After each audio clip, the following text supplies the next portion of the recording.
Hello বন্ধুরা, আমার চ্যানেলে তোমাদের স্বাগত জানাই। আজকে আমি তোমাদের সঙ্গে শেয়ার করব কারি পাতার বড়া বা পকোড়া, যেটি নিরামিষ দিনের জন্য খুবই ভালো। তার জন্য আমি কারি পাতাগুলিকে ধুয়ে পরিষ্কার করে নিয়েছি। তারপর কারি পাতাগুলিকে খুব ঝুরি ঝুরি করে সুন্দরভাবে কেটে নিয়েছি।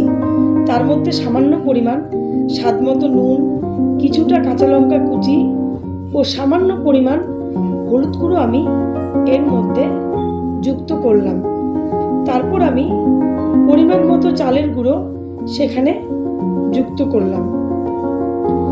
তারপর আমি সমস্ত মিশ্রণটিকে অল্প অল্প জল দিয়ে খুব সুন্দরভাবে মেখে নেব।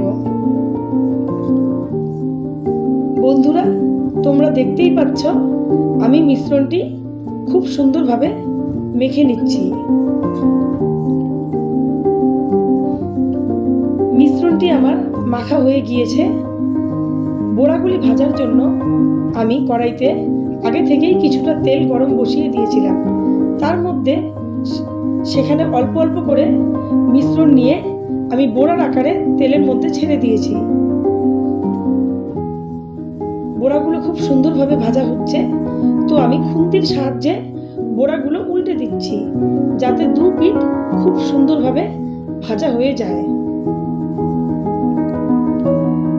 বন্ধুরা, তোমরা দেখতেই পাচ্ছ বড়াগুলি আমি খুব সুন্দরভাবে ভেজে নিয়েছি এবং একটি পাত্রের মধ্যে আমি পরিবেশন করেছি। তো এটি গরম ভাতের সঙ্গে খেতে খুবই সুস্বাদু। প্লিজ তোমরা আমার চ্যানেলে নতুন হয়ে থাকলে চ্যানেলটিকে সাবস্ক্রাইব করো। Bye bye.